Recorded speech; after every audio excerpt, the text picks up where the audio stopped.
오늘 제목이 뭐죠? 제목 한번 보실래요? 인사 잘하는 것이 하늘의 복입니다. 인사 잘하는 게 하늘의 복이니까 한 번 더 반갑게 해볼까요? 이제 부부끼리 안 하셔도 됩니다. 굳이 여기까지 오셔서 부부끼리. 네, 우리 옆에 다른 분들. 네, 안녕하세요. 반갑습니다.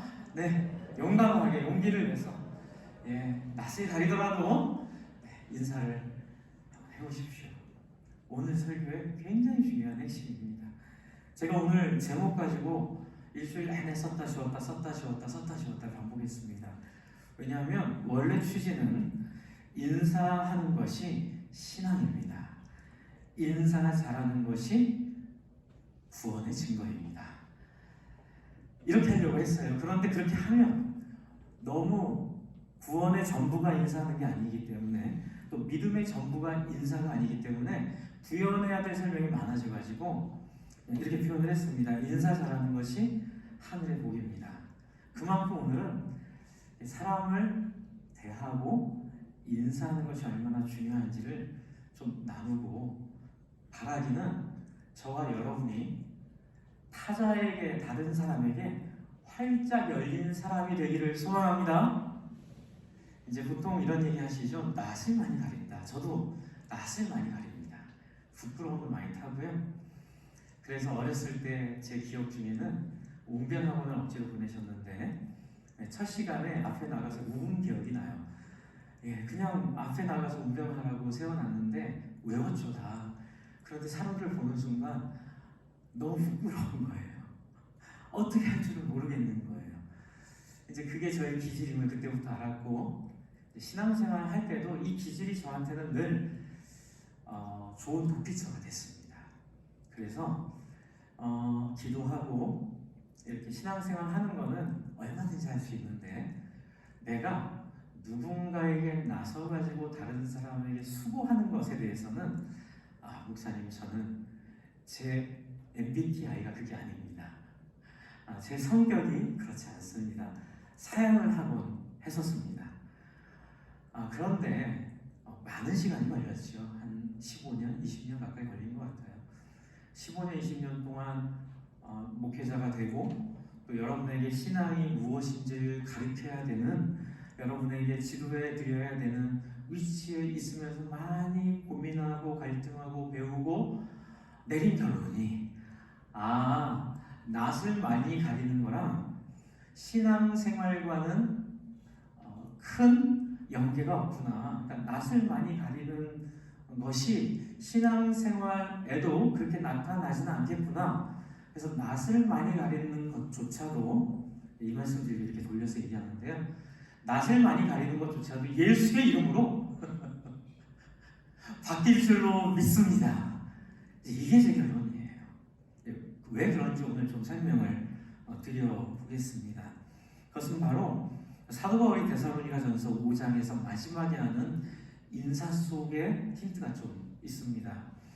보시면요, 23절부터 오늘 28절까지 읽으면서 데살로니가전서의 마지막을 마무리하는데요, 제가 늘 말씀드리다시피 마지막에 가장 중요한 얘기를 합니다. 마지막에 인사할 때는 잔소리같이 들리더라도 우리 부모님들은 항상 마지막에 인사할 때는 항상 중요한 얘기 한마디씩 하시죠. 차 조심해라. 그리고 뭐 알레르기가 있으면 그 유학 가서라도 그 알레르기 음식 잘 골라서 이렇게 음식 시킬 때 말해라. 뭐 이런 잔소리 같은 얘기더라도 꼭 필요한 얘기를 하시죠. 여러분이 성경에서도 마지막에 하는 얘기가 제일 중요합니다. 예수님의 얘기도 마지막이 제일 중요하고요. 그래서 마지막에 뭘 부탁을 하냐면요, 27절을 부탁해요. 27절 보시면, 내가 주를 힘입어 너에게 명하노니, 이건 명령입니다. 여태까지는 부탁들 했고 여태까지는 친절하게 가이드 해드렸다면 27절에서는 명령을 하고 있어요. 그 명령이 뭐죠? 모든 형제에게 이 편지를 어떻게 하라고요? 읽어주라는 거예요. 왜 읽어주라고 할까요? 신앙은 되는 대로 되지 않기 때문에 그래요. 이 말이 되게 중요한 말인데요, 신앙은 저절로 이루어지지 않습니다. 그냥 기도하고 그냥 이렇게 열심히 찬양하고, 심지어 말씀 읽는 것조차도 신앙은 우리 생긴 대로 그냥 그렇게 우리가 살아가도록 허락하지 않습니다. 왜 그럴까요? 우리가 그런 대로 살아가는 대로 살면 지옥에 가니까요. 우리의 성격대로, 우리의 기분대로, 우리의 취향대로 말씀을 읽고 기도하고 찬양하면 바뀌지가 않기 때문에 그래요. 목사님, 예수 믿으면 천국 간다며요. 맞아요. 그런데 중간에 중요한 게 하나 있습니다. C.S. 루이스도 하는 얘기죠. 천국을 어떻게 보내게 해주세요? 하나님의 형상에 맞게 회복된 사람으로 천국 가게 하십니다. 믿으십니까? 근데 우리는 하나님의 형상을 잃어버린 상태로 살다가 예수님 만났기 때문에 중요한 것은 이 편지를 읽어줘서 그의 본성과 우리의 습관과 우리의 생각을 바꾸어야 하기 때문에 그렇습니다. 만약 그것이 없다면 27절의 이 부탁을 할 필요가 없는 거예요. 그리고 우리도 이 성경을 가지고 예배 시간에 이렇게 중요하게 말씀을 중심에 두고 예배를 드릴 필요가 없는 거죠. 여러분, 카톨릭과 기독교의 가장 결정적인 차이 중에 하나는 예배 중심이 제의적인 행위인가 아니면 말씀인가의 차이에 있습니다.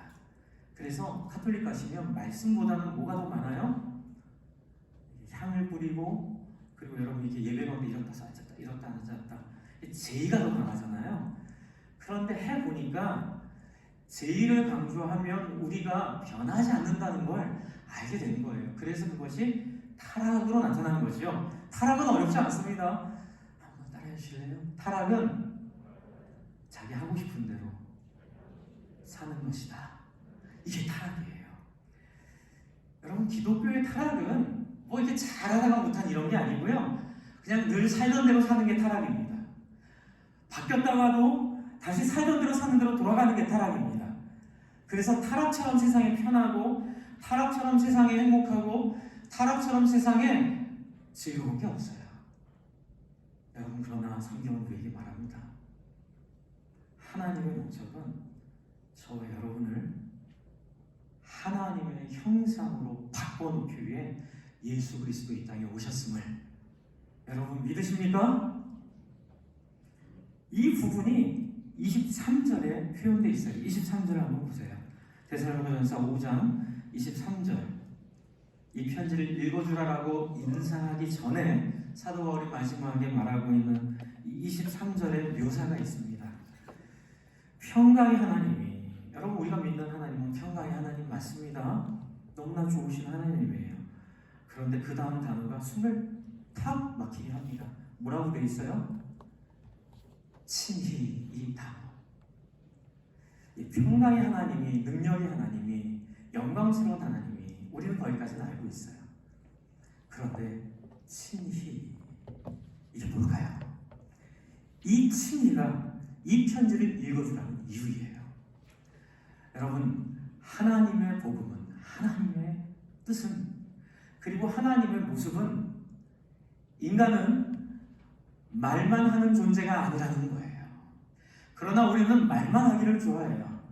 하나님은 우리에게 보여주고 싶으신 하나님의 본질적인 모습은 뭐예요? 사랑은 행동이라는 거예요. 여러분, 이걸 우리가 잘 놓칩니다. 그리고 기독교 역사에서 타락은 다 여기서 나타나요. 뭐냐면 말만 하는 신앙, 고백만 있는 신앙, 주장만 있는 신앙. 저 예수 믿었어요. 저도 그렇게 배웠거든요.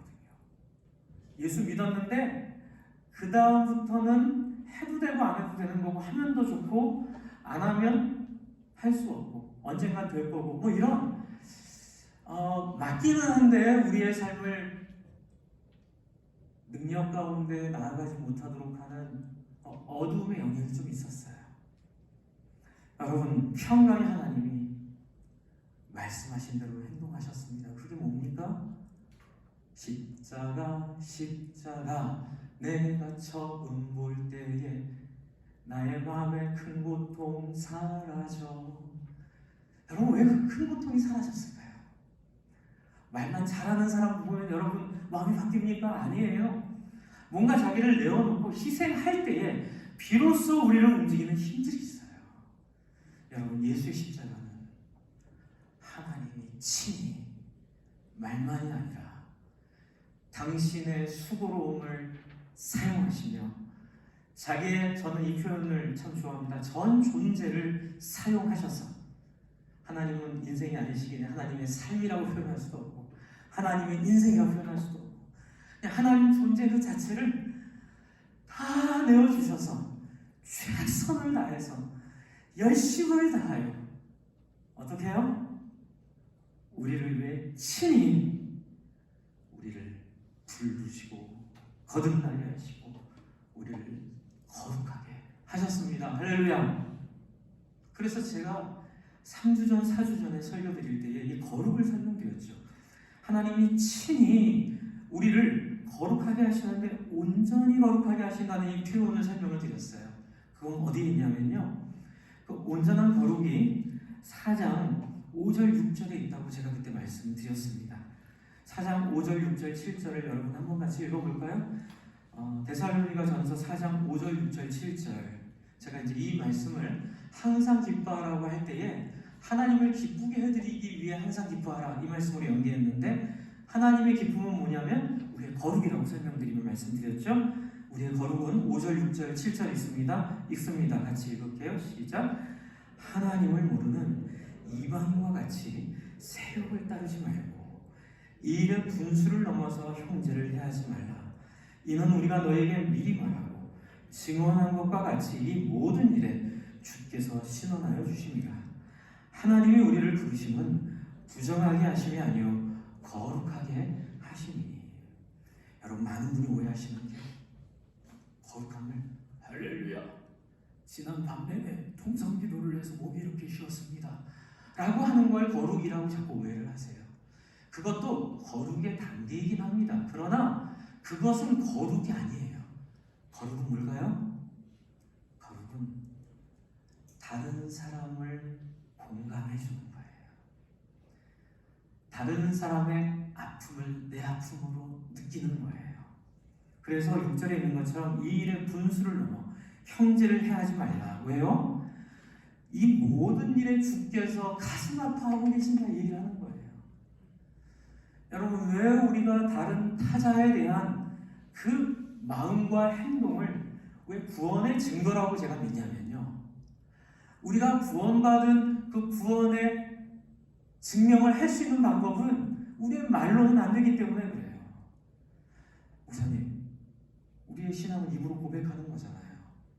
여러분, 그 사도 바울이 말했던 누구든지 입으로 시인하면 구원을 받을 것이라는 말이 너무 가볍게 이해되고 있는데요, 그 당시 시인은요 하이 시저. 그러니까는 만날 때마다 사람들이 인사할 때 시저가 우리의 주인입니다 이렇게 인사할 때 입으로 시인이 뭐냐면요, 하이 크리스도, 그렇죠?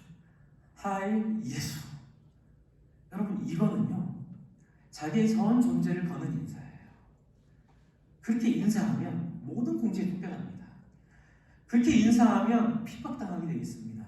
그런데 인사가 그것만이 아니라 이 인사 자체가 뭘 의미하냐면 우리는 시저의 방식대로 살지 않습니다. 우리는 예수의 방식대로 살아갑니다라는 고백이에요. 이 고백의 본질은 바로 친히 우리를 위해 이 땅에 오셔서 우리를 섬겨주신 그 하나님의 마음, 그 결론이 뭘까요? 그것은 바로 하나님이 사랑하는 사람들을 하나님의 곁에서 함께 품고 그들을 함께 위로하고, 나와 상관은 없지만 내가 하고 싶지는 않지만 다른 사람의 죽어가는 그들의 모습에 하나님이 아파하고 계신 때문에 굳이 다른 사람을 신경 쓰고 사랑하고 그들의 아픔 때문에 눈물을 짓고 그들의 아픔 때문에 아파하는 그 모습을 하나님이 우리에게 믿음이라, 그것을 예수 따르는 삶이라, 이렇게 말하고 있는 거예요. 요한일서 4장을 한번 보시겠어요? 앞에도 보여주시고요. 요한일서 4장 준비 안 되나요? 앞에 화면에요? 안 된다면 안 된다고 빨리 얘기해 주세요. 크게. 네, 방송질 안 됩니다. 네, 안 됩니다. 빨리 포기하고 네, 빨리 포기하고 네. 11절, 12절을 같이 읽겠습니다. 12절, 12절, 13절입니다. 4장 11절, 12절, 13절입니다. 요한일서 4장입니다. 392쪽에 있습니다. 11절, 12절, 13절 말씀 같이 읽겠습니다. 시작. 사랑하는 자들아, 하나님이 이같이 우리를 사랑하셨은즉 우리도 서로 사랑하는 것이 마땅하도다. 어느 때나 하나님을 본 사람이 없으되 만일 우리가 서로 사랑하면 하나님이 우리 안에 거하시고 그의 사랑이 우리 안에 온전히 이루어집니다. 그의 성령을 우리에게 주심으로 우리가 그 안에 거하고 그가 우리 안에 거하시는 줄 아느니라. 또 여러분, 예수님께서 요한복음 13장에 하신 얘기도 같이 한번 읽었으면 좋겠습니다. 요한복음 13장으로 천천히 가시죠. 요한복음 13장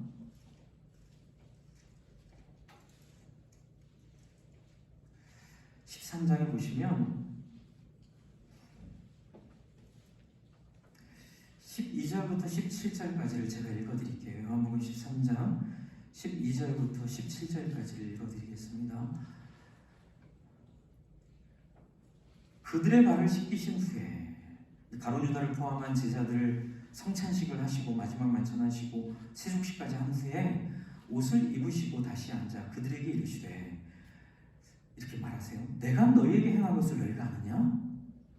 13절. 너희가 나를 선생이라 또는 주라 하니 너희 말이 옳도다. 내가 그러하도다.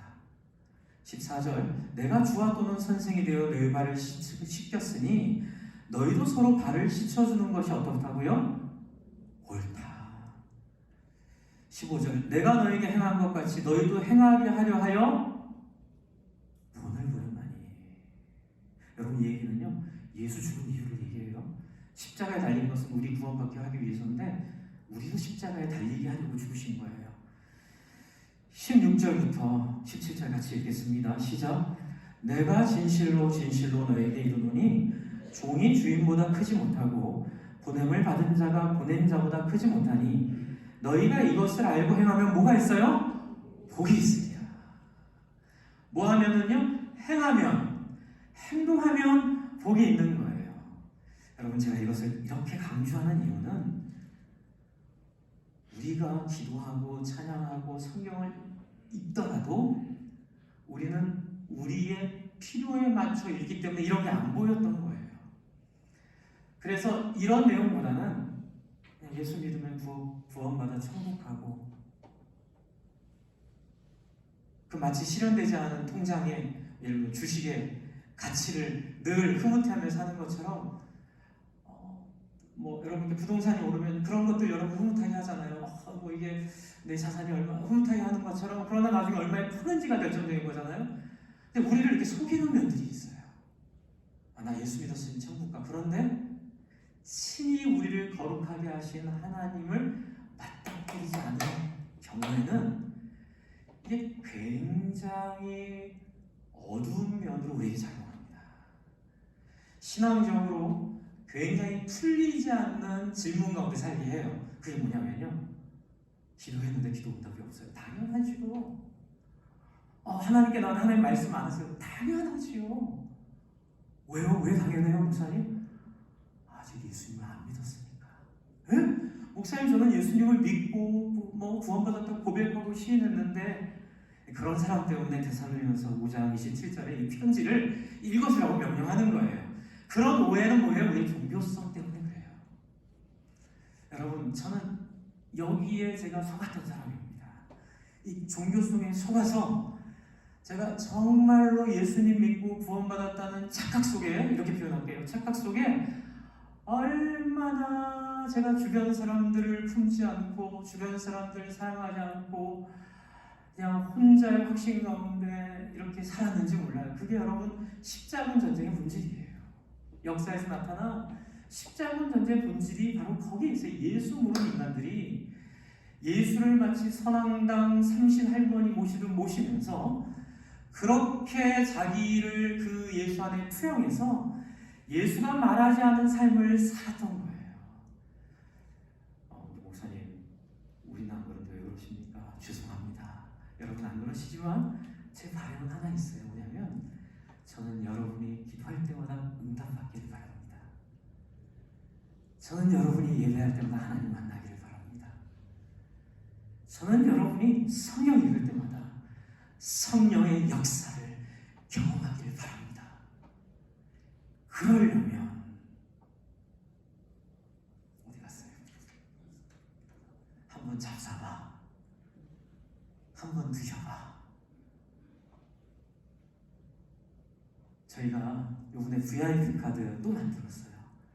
어떤 분은 그러실 거예요. 목사님 할 줄 아는 게 맨날 이거밖에 없습니까? 네, 저는 여기에 한이 맺힌 사람입니다. 왜냐하면 제가 청년들 섬길 때 10몇 명 청년들 모였는데 은혜 주셨거든요. 그래서 2년 만에 예수 안 믿는 친구들 50명 와서 저희가 60명, 70명 부흥했고 정말로 영광스러운 하나님 부으신 경험했는데 제가 부족해서 저희 리더들이 저희한테 목사님 한 영혼 섬겨야 되는데 저는 맨날 그랬어요. 아니야. 뼈를 쪼개는 탁월한 신학적 말씀과 탁월한 하나님의 말씀을 들어야 돼. 전도는 좀 이따 하고 제가 그 실수를 했어요. 제가 교만했죠.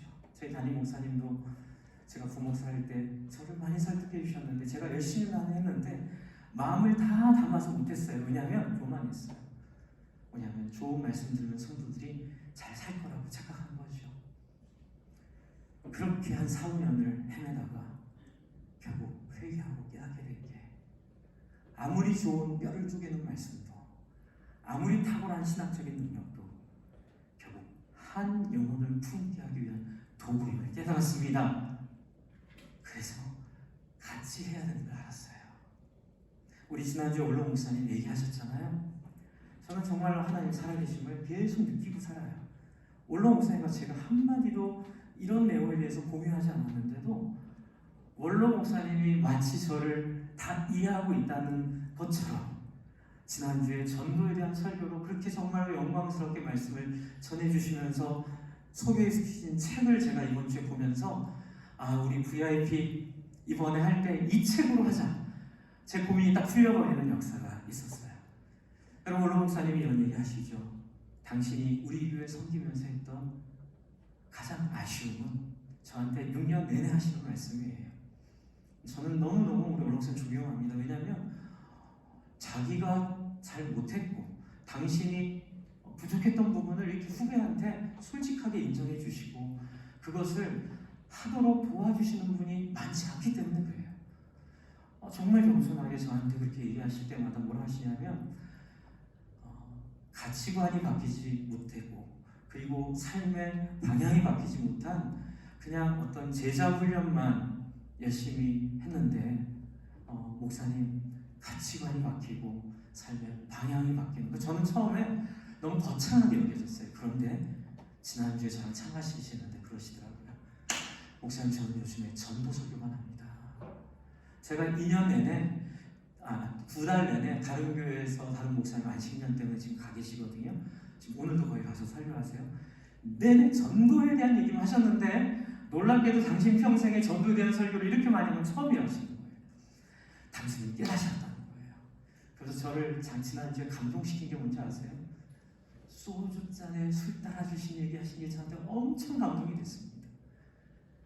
형님이라고 부르시는 것 물론 당신은 안 되시더라도 한 영혼을 품기 위해 술 마시면 죄예요 이렇게 얘기 안 하시고 가셔서 형님이라고 부르시며 그 영혼의 얘기를 들어주기 위해 같이 마음을 나누어주는 그 모습 여러분 지금 하나님이 친히 너희를 온전히 거룩하게 하신 모습이 바로 그 전도 대상자를 품기 위해 같이 술 마시라는 얘기는 아닙니다 여러분.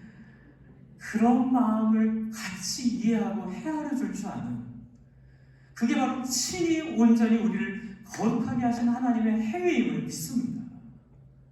지난주 언론사 하신 얘기는 바로 그 하나님 닮은 사람의 모습이었어요. 여러분, 제가 지금 하려는 말씀은 뭐냐면,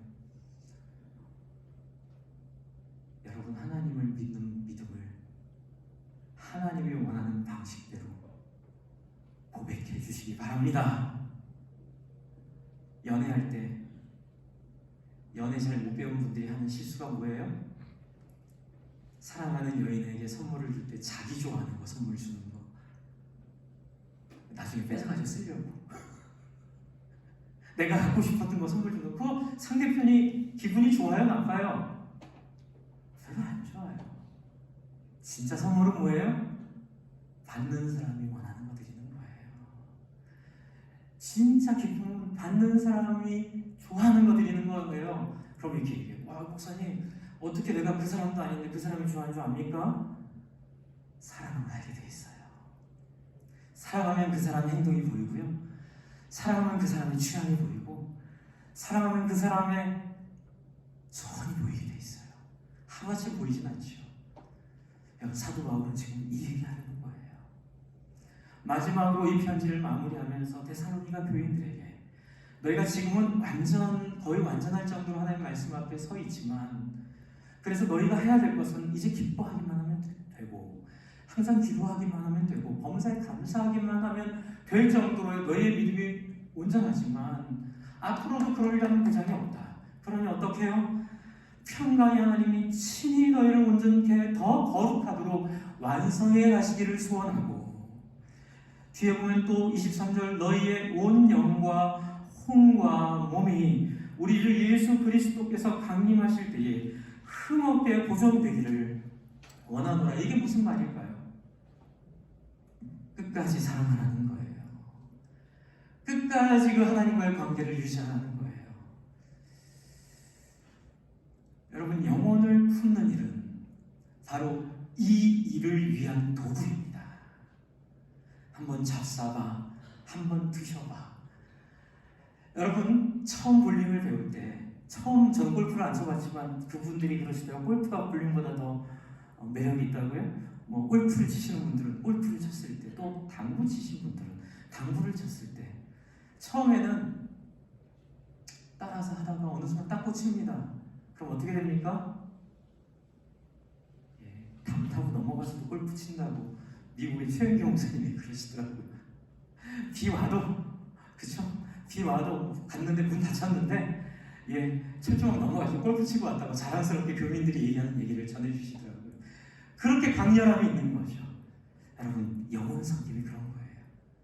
지난주 얼론 목사님 말씀에도 그런 말씀하셨죠. 사람을 품게 되면 다른 사람을 보는 시각이 바뀐다고요. 사람을 품고 그를 위해서 기도하기 시작하면요, 그 다음부터는 내 인생 전반에 있어서 만나는 사람들의 시선이 바뀌는 거예요. 여러분, 작년까지 제가 VIP 열심히 하자고 말씀드렸는데 코로나 때문에 우리 잘 못한 점이 있어요. 올해도 뭐 코로나는 있지만 곧 끝나야 믿고요. 또 작년에도 제가 우리 교육자들에게 우리 자녀들 좀 VIP로 하자 그랬는데 못했던 것 같아요. 제가 올해 아주 좀 강하게 부탁을 했습니다. 우리 한번 제대로 마음 모아서 자녀들까지 하자. 왜 자녀들까지 할까요? 여러분, 자녀들이 한 사람을 품는 마음, 하나님의 마음으로 해보면 얼마나 이 아이들의 마음을 기쁘게 할지, 그리고 이 청소년기의 초등부 시절에, 심지어는 유치부 때 엄마의 한 영혼을 품으려고 하는 발버둥을 보는 그 모습으로 자라는 아이들의 마음속에 그 아이들의 인생의 삶의 모든 방향이 사람을 살리는, 사람을 유익하게 하는 방향으로 나아가게 될 줄로 믿습니다. 그래서 여러분, 우리 초등부도 열심히 가요. 해주셔요. 네. 되나요? 뭘 건들지 마시죠. 그냥 괜찮습니다. 네, 그냥 마이크만 나오면 하겠습니다. 네. 마이크 들리세요? 네, 그냥 할게요. 네. 까먹었습니다. 어디까지 해야 되는지. 어쨌든 이제 되네요. 여러분이 자녀들까지 포함해서 하나님의 말씀으로 영혼 품는 일이 신앙이라고 믿고, 제가 이제 그 얘기를 좀 들었어요. 목사님, 마음이 아직 뜨거워지지 않았는데 마음을 좀 달고 난 다음에 사랑 품도록 하면 어떨까요? 제가 소름이 끼쳤습니다. 왜냐하면 제가 15년 전에 이 이야기를 제안하는 담임 목사한테 했던 그 말, 똑같은 말이에요. 제가 담임 목사한테 그런 얘기를 했어요. 목사님, 아직 신앙이 완전히 준비도 안 돼 있고 이제 새 신자고 이제 새로운 신앙 배우고 있는데 더 깊은 하나님의 말씀을 깨닫게 해야지 그냥 나와가지고 사람들 섬기라고 하면 이게 되나요? 제가 말씀드렸죠. 15년 동안 회개하고 깨달았다고요. 그게 아니더라고요. 한마디 정리하면 이렇습니다. 마음이 뜨거워질 때까지 기다리면 평생 할 수 없어요. 왜냐하면 마음은 언제 뜨거워지는 줄 아세요? 한번 따라서 누군가에게 마음을 나눌 때 그때 마음이 뜨거워져요. 그때 마음이 하나님 앞에 쏟아지기 시작해요. 그때 하늘 문이 열리기 시작해요. 왜냐고 묻지 마세요. 하나님이 그렇게 우리를 창조해 놓으셨어요. 하나님이 우리를 그렇게 만들어 놓으셨어요. 타자의 고통에 관심을 가질 때, 타인의 마음에 긍휼함을 갖게 될 때에. 제가 주보글에도 썼지만 얼마 전 선거를 앞두고 교회 일체 그 선거에 대한 얘기하지 말자고 말씀드렸죠. 또 지금 결과를 앞두고 또 어떤 분들은 또 힘들어하는 분도 있고 좋아하는 분들도 정확히 반반씩 있어요. 그러나 여러분께 드리고 싶은 말씀 꼭 하나 있어요. 어느 쪽에 있도 상관없어요. 자기가 옳다는 걸 확인하실 분들은 내가 사랑으로 살아가고 있는가. 왜냐하면 오늘 제가 보여드리려고 했던 영상이 지금은 안 되지만 레미제라블이라는 영화의 마지막 장면입니다. 마지막 장면에 장발장이 죽어가요. 그런데 장발장이 죽으면서 그 코제트, 딸에게 주는 유언서가 있어요. 유언장이 딸에게 주는 부탁. 근데 그 부탁의 핵심 구절이 아까 전에 읽었던 요한일서 4장 11절부터 13절까지 내용이에요. 정확히 이 이야기입니다. 다른 사람을 사랑하는 사람만이 하나님의 얼굴을 볼 수 있다. 한번 따라해 주실래요? 또 다르게 표현할게요. 다른 사람을 사랑할 때에 하나님을 만날 수 있다. 빅토르 휴고가요, 그 끔찍한 프랑스 혁명 와중 속에 살면서 얼마나 많은 사람이 죽임을 당하고 왕정파와 혁명파로 나눠서, 왕정파도 그 나름대로 이유가 있고 혁명파도 그 나름대로가 있어요. 보수도 그 나름대로 이유가 있고 진보도 그 나름대로 이유가 있어요. 저도 개인적인 입장이 있습니다. 그러나 제가 항상 고수하는 말은 이거예요. 정말 당신이 맞다고 생각한다면, 정말 당신이 맞다고 생각한다면 그리스도인으로 사랑이 무엇인지 보여주십시오. 그래서 저는요, 어느 쪽에서 얘기를 해도요, 극단적인 얘기들, 이렇게 비난하는 얘기들, 그리고 혐오하는 얘기들 하는 것은 제가 딱 다 차단을 합니다. 여러분, 저와 여러분 안에 어떤 입장을 갖던 자유가 있지만 모두가 다 한 영혼을 품는 동기 안에서, 한 영혼을 사랑하는 동기 안에서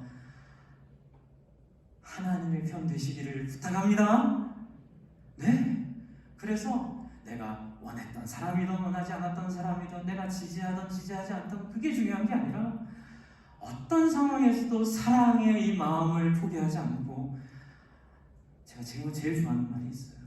어떤 사람도 늘 옳지 않고요, 어떤 사람도 늘 틀리지 않아요. 인간은요, 옳을 때도 있고 틀릴 때도 있습니다. 주님의 마음으로 사람을 불쌍히 여기는 우리 되기를 바랍니다. 사람을 긍휼히 여기는 우리 되기 바랍니다. 세상 하듯이 거기서 나뉘어가지고 그 안에서 같이 춤추지 않기를 바랍니다.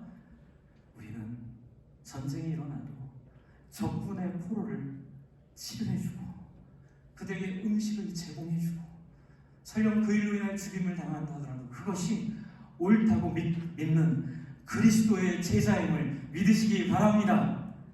여러분, 이것이 바로 우리의 혼과 몸과 영을 주 예수 그리스도께서 강림하실 때까지 흠없이 보존되는 방법입니다.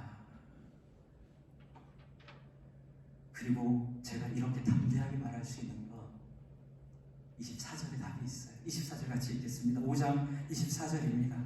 5장 24절 같이 한번 읽겠습니다. 시작.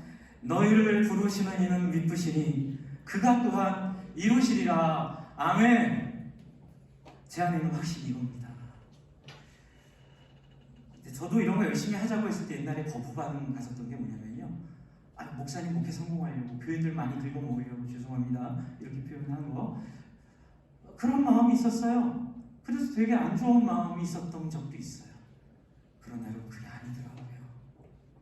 저도 여러분에게 이것 말씀드릴 때 여러분에게 오해하실 수도 있을 것 같아요. 그러나 하나님 앞에 말씀드립니다. 전혀 그런 마음 없습니다. 여러분, 제 꿈은, 제 목표는 제 목회 성공하는 거 아닙니다. 오래 사는 것도 아니고요. 한 번이라도 좋으니 진짜 하나님의 사람들 만나서 진짜 세상에 하나님의 나라가 어떤 나라인지를 보여주는 경험하기를 소원합니다. 사람을 사랑하는 게 무엇인지, 사람을 품는 게 무엇인지, 사람을 위로하는 게 무엇인지. 그래서 저는 여러분이 분명히 우리를 부르시는 이가 미쁘신 것처럼 주님이 이루시는 역사에 동참하실 줄로 믿습니다. 여기에는 수많은 장애가 있을 것이고, 수많은 오해가 있을 것이고, 수많은 방해가 있을 것입니다. 하지만 거기에 굴하지 않고 올해도 이거 합니다. 혹시라도 기꺼이 동참하고 싶은 마음이 없었던 분들이라면 저처럼 부탁드립니다. 같이 한번 해볼래요? 억지로라도 먹어보면 그 맛을 안다. 애들 키울 때 그러시잖아요. 안 먹으려는 거 한 번만 먹어봐. 이렇게 안 먹는다고 하다가 딱 그 맛을 알게 되면 어떻게 돼요? 호주머니가 가난해지기 시작하죠. 차라리 맛을 안 보여줄 거라 한 번 맛을 알면, 계속 그 맛을 알면 그것을 추구하게 되고 그 맛을 따르게 되잖아요. 저는 여러분이 우리를 부르시는 이가 미쁘시니, 제가 이렇게 담대한 건가요? 사실 제가 두려움이 좀 있었어요. 이 말씀을 준비하면서 여러분의 목사님, 저는 낯을 처음부터 가려가지고 그걸 못하는 사람인데 목사님께 강하게 얘기하시면 교회가 이럴 게 없나요? 이럴까봐. 안 그러실지도 알지만 시대가 워낙 그런 시대가 되니까. 주 안에 사랑하는 성도 여러분, 안 그러실 거죠? 성령께서 여러분의 마음을 바꿔주셔서 여러분으로 하여금 하나님이 이루실 일들을 보게 될 줄로 믿습니다. 여러분도 오늘 마음 딱 포기해버리시고, 하나님, 목사님이 얘기한 저 내용 제가 한번 순종하겠습니다. 하나님, 저 좀 도와주세요 라고 믿는 믿음으로 한번 기도해 보시기 바랍니다. 이렇게 하고 나서 뭐라 그러죠? 25절이에요. 25절 같이 한번 읽겠습니다. 25절, 5장 25절 같이 읽습니다. 시작. 형제들아, 우리를 위하여 기도하라. 이게요, 굉장히 재밌어요. 왜냐하면 형제들아, 우리를 위하여 기도하라, 이것만 읽었으면 별로 기도하고 싶지 않았을 거예요. 그런데 25절, 23절, 24절이 뭐예요? 지금 방금 설명드린 23절, 24절이 뭘까요?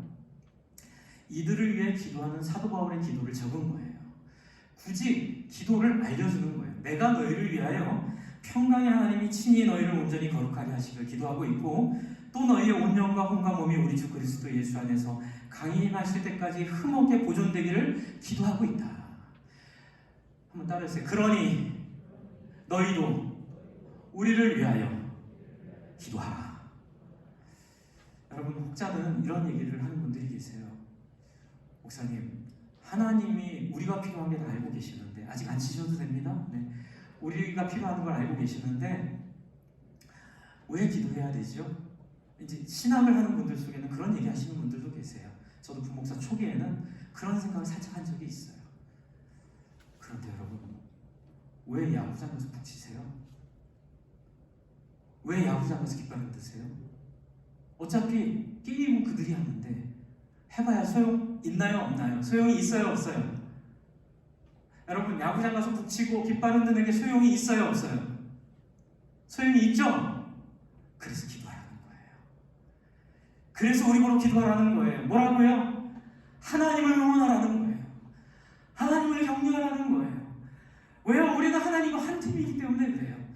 왜요? 우리는 하나님과 한 가족이기 때문에 그래요.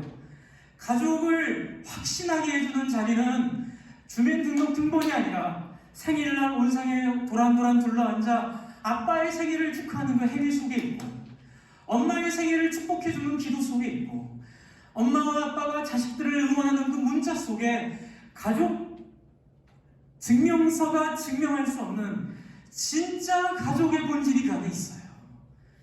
여러분, 그래서 하나님이 다 알고 계셔도, 하나님이 다 계획하고 계셔도 하나님이 이렇게까지 얘기하세요. 너희가 기도 안 하면 안 할 거야. 거기에 가슴이 빡 꽂혔어요. 하나님이 내가 너에게 이렇게 해줄 계획이 다 있다 하더라도 그래도 너희가 구하여야 내가 해줄 것인데 너희는 나에게 구하여 내가 응답하겠노라. 주 안에 사랑하는 성도 여러분, 한번 잡숴보세요. 잡으시고 이 사람들을 위해 기도해보세요. 이 사람들을 위해 구해보세요. 이 사람들의 영혼을 위해 하나님 앞에 아뢰주세요. 이 사람들의 가족 속에 있는 우리도 알지 못할 어려움들이 있다면 하나님 그 마음으로 이들을 위로해달라고, 한번 나와 피부치가 아닌 사람들, 나와 전혀 관계없지만 그냥 우연히 길에서 만난 사람들, 회사 동료들, 직장에서 일하는 분들, 그분들을 이름을 적어놓고 여러분 그분들을 위하여 기도해보세요. 하나님이 어떻게 일하시는가. 여러분 이렇게 하는 사람들은 26절 행동이 바뀝니다. 어떤 행동이 바뀔까요? 구원의 증거가 나타납니다. 그건 바로 거룩하게 입맞춤으로 모든 형제에게 무난하게 되어 있어요. 여러분 저희 교회는 인사 잘하는 교회 되기를 바랍니다. 우리 장로님들께 먼저 부탁을 드리고 싶어요. 장로님들 먼저 다가가서 인사해 주시고, 너무나 열심히 하고 계시지만 더 적극적으로 인사해 주시고 찾아다니며 인사해 주시면 여러분도 그 인사의 은혜를 받아서 사람들, 하여튼 우리 교회 마당에서 보는 사람들은 쇼라도 좋습니다.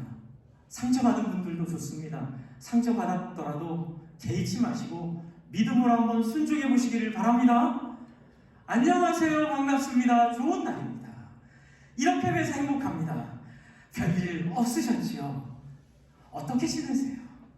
이렇게 대화하다가 지난번에 살짝 얘기한 자녀의 수업 문제, 입시 문제, 또 어머니의 질병 문제 기억나시면 혹시 어떻게 됐나요? 제가 기도해 드릴게요. 어머님은 좀 회복되셨나요? 제가 기도하고 있습니다. 여러분 이렇게 고백을 하시는 저와 여러분 되시기를 바랍니다. 이게 여러분에게 하늘의 문을 여는 스타트 버튼이 돼요. 이렇게 할 때 여러분의 기도가 열리고 여러분의 삶이 열리게 될 줄로 믿습니다. 그리고 나서 27절에 이 편지를 읽어주라고 해요. 여러분 설교도요 관계가 좋아야 들립니다. 여러분 좋은 말씀도요 마음이 열려야 들려요. 저도 이제 많이 애를 쓰는데요, 제가 부족한 건 용서해 주세요. 근데 어쨌든 저와 마음이 다치지 않도록 애를 써주세요. 저도 그런 원인이 되지 않도록 많이 노력하지만 부족합니다. 그러면 저한테 찾아오세요. 오셔서 얘기하시면 어느 목사가 아니라고 하겠습니까? 맞습니다. 제가 부족했습니다. 제가 미처 몰랐습니다. 그러니 용서해 주시고 다시 저에게 마음을 열어주세요.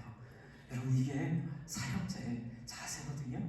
염려하지 마시고 조금이라도 마음이 불편하거나 어려운 일이 있으면 저와 관계를 회복하셔서 이 편지가 여러분의 마음에 넘치고 넘칠 수 있도록 여러분이 서로를 불쌍히 여겨주고 용납해주고 서로를 긍휼히 여겨주고 하나님의 마음으로 하나님의 모습으로 친히 하신 것처럼 우리도 말만이 아닌 행동으로 친히 사람 섬기는 일이 있을 때에 마지막으로 28절의 말씀처럼 주 예수 그리스도의 은혜가 우리 사명의 교회 위에 넘치고 넘치고 넘치게 될 줄로 믿습니다.